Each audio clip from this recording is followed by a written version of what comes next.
Do you know who your ideal customers are? We're going to talk about that next. I'm Frank, and I'm all about helping business owners and entrepreneurs start and grow their lawn care business. Make sure to subscribe, like, and hit the bell button so you're notified of my future videos. What's going on, lawn care pros? Do you know who your ideal customers are? Well, in this video, we're going to discuss why it's so important to know exactly who your ideal customers are. So one of the most common questions that I get asked is, how do I get more customers? So before we even tackle that question, I like to sit down with my clients and talk to them about finding out what your ideal customers are. Because, if you're looking to acquire more customers and you don't know who your ideal customers are, you're going to spend money unwisely, right? We want to spend our dollars very wisely and find the right customers that suits our business model. So now let's look at how we're going to identify what our ideal customer avatar is. In previous videos, I've talked to you about, identifying what your business model is, and the importance of that is you really need to figure that out first before you go after your ideal customer avatar. So in this case, starting off, our ideal customer, some of the characteristics are going to be what matches what our business model is. And in this case, it's going to be residential lawns, smaller lots, not 2 acres, because again, we're running 21-inch mowers. It's going to be, people that are within a 5-mile radius. And now we can kind of expand on that avatar, right? Is it people that, live in apartments? Well, no, because we're looking for residential lawns, right? Is it people that have a certain amount of disposable income? Maybe that's the case, right?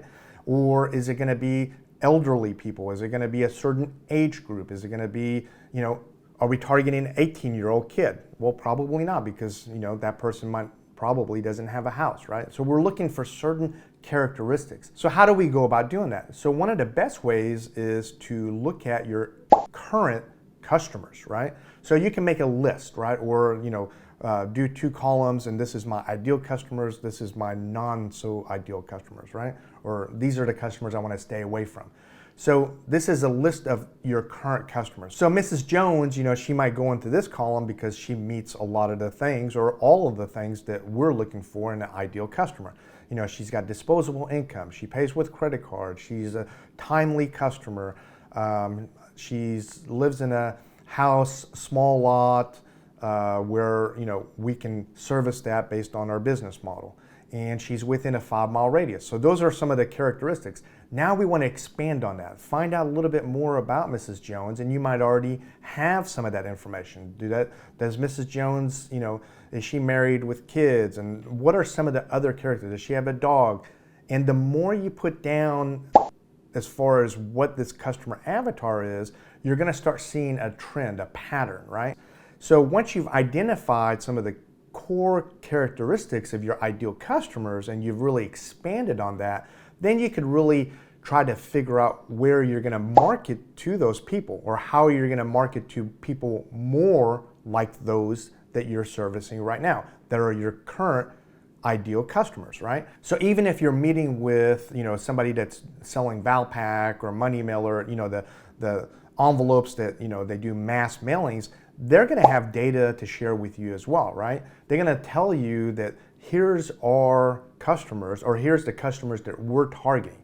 And they're going to have a list for you of these are homes that are within this price range, or these are incomes within this range, right? Mrs. Jones that lives in this property that we're targeting has an income between this and that. And you're going to really try to match that up and see if that's your ideal customer. So if you're doing, let's say, a Money Mailer or a Valpak, or you're doing some EDDM yourself, and you've identified the ideal customer for yourself is somebody that has an income between this and that, right? And they live in a home that's at this price range, right? You're not going to go target an area that doesn't meet those criteria, right?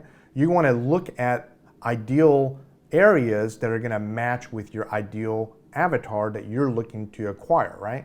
And that way you're spending your money wisely.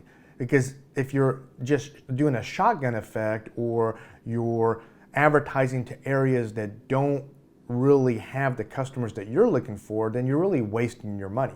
So now that we've created this list of, ideal customers on one column, not so ideal customers on the other column, we can also look at this column here, the one that has identified the not so ideal customers. And let's just say Mrs. Smith over here in the not so ideal customer column, she wants bi-weekly mowing. And then we've noticed that, that other customers on that list kind of fall into, the same kind of geographical area, or they have some other characteristics that are very similar to Mrs. Smith, right? So other customers in that list kind of identify with Mrs. Smith, right? And they're not our ideal candidates. And maybe as we're looking at this trend, we find out, oh, okay, it's this area of town, right? Or whatever that trend is, right? You're going to identify it as you get more data. Now, in this case, let's say we've identified that, okay, this neighborhood or this street or, this subdivision or whatever it is, they all have kind of the same needs. And those needs might be bi-weekly, or it might be that they're not spending as much money as, the other column, our good column, our ideal customer avatar column. So now we can identify and say, okay, well, now that I can see this trend because I'm looking at the overall picture, that's not the area that I want to continue to market to. So none of us have an unlimited amount of budget when it comes to marketing. But even if you did, you still would want to use it wisely, right? So now if you have identified that this area that you're targeting in the past is not the ideal area, but you have other areas that you want to target that are more ideal for your customer avatar, your ideal customer avatar, then you're going to really, take that money from here and move it over to the areas that are going to benefit you the best. Now that means maybe, instead of, doing a shotgun effect where you're targeting everywhere, you might target this area, the good area, you might be able to target that area twice, right? If I'm not spending money over here on the bad things, I can take my money and spend it on the good things, right? And get more customers that way. So again, really try to figure out who your customer avatar is, your ideal customer avatar, and really fit the advertisement towards that customer, right? Now, if you've decided that you're going to go after commercial accounts, that's going to have different characteristics, obviously, right? So you want to look at some of the characteristics when it comes to commercial accounts. Is it local? Are they regional? Are they national?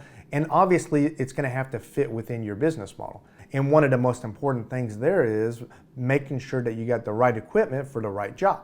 Another thing you want to look at when it comes to commercial is how they pay, right? Your accounts receivable is going to look at that and say, this account is going to pay 60 days out. This account is going to be 30 days out. So those are some of the characteristics that you're looking for. Again, that's going to meet what your business model is, right? So if you've got a commercial account that you're going after and they pay 90 days out, right? And that doesn't meet your business model. Maybe you're doing commercial, but you can only give credit 15 days. You can only give credit for 30 days. You can't afford to do 60 days or 90 days. Then obviously that particular commercial account doesn't meet your ideal customer avatar. In this case, our ideal commercial avatar. So if I know that Walmart's going to pay me every 90 days or every 60 days, then I'm not going to really go after that account, right? I'm going to spend my efforts towards getting a different type of account. Maybe I'm going after that national account, right? The In-N-Out Burger or the Chick-fil-A, and I've already got subcontractors that are set up to handle some of those areas. So whenever I was first starting out, I didn't think it was important, or I didn't know any better when it came to really identifying who my ideal customer avatar was. I thought to myself, okay, so this person has a lawn and it's overgrown, then that's my customer, right? That's who I'm gonna target. And that was far from the truth, right? The more I experienced those type of customers, the more I found out they're really not my ideal type of customers, my ideal avatar. Because I found out in the majority of those people didn't care about their lawn. They either slow paid or they didn't have the money, whatever the circumstance was, they really didn't need my services. They needed somebody's services, but it wasn't mine because I didn't want to deal with the hassle of trying to collect or, going to them and saying, hey, I mowed you last week, let's get you on a weekly program. Oh, no, hey, come back in a month. I'm sure you guys have experienced that. Oh, come back in a month. And then when you come back, cut it really, really short so I don't have to see you for another month, right? That's not, in my case, my ideal customer avatar. My ideal customer avatar turned out to be somebody that wants their lawn to look beautiful. They're willing to spend the money to get that beautiful look. They value my services, right? They don't think of me, oh, this is just another guy that's gonna mow. I can get a teenager to do it. No, they value my business. They value what I do, and they're willing to pay for it. So that was my customer avatar. And that's when I began to really target those type of customers. Instead of putting flyers on the customers' lawns that were overgrown, I actually avoided those. I didn't spend my money and time and effort going after those type of customers. I went after the customers that really needed my services. So I encourage you to do the same thing. Find out who your ideal customer avatars are and really hone in and target those type of customers, and you're going to get a big bang for your buck when it comes to your marketing dollars. In closing, we all want new customers, but realize that not all customers are created equally. So that's why we want to spend our money wisely, and the way we're going to do that is we're going to identify who our ideal customer avatar is. That way, every dollar that we spend, we're going after the right customer. I hope this information was helpful to you. Please make sure to subscribe, like, and hit the bell button so you're notified of my future videos. See you next time, Lawn Care Pros.